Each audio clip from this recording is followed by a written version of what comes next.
Кеше маш көже жасаған кезде маш дегеніміз чечевица ма деп сұраған кісілер болды.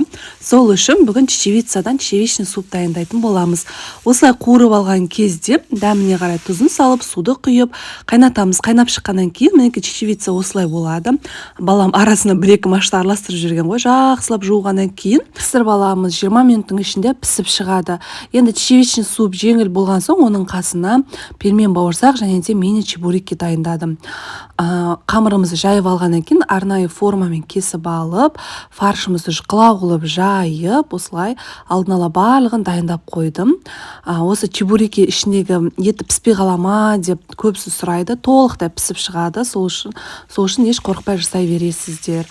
Асты қатты оттан шамалы ғана, яғни орташа отта қуырып аласыздар. Бірінші майларыңыз қыздырып аласыздар да, одан кейін орташа отқа қоясыздар да, сарғайтып осылай қуырып аламыз.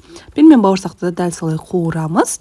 Және де дастарханымызға ыстықтай ұсынсаңыздар күшті болып шығады. Ал сорпамызды осылай блендермен езіп алсаңыздар вообще күшті болып шығады. Ол нағыз чечевичный суп болып шығады. Біздің үйдегілер өте қатты жақсы көреді. Ең пайдалы сорпалардың бірі міндетті түрде лимонмен ұсынуды ұмытпаңыздар.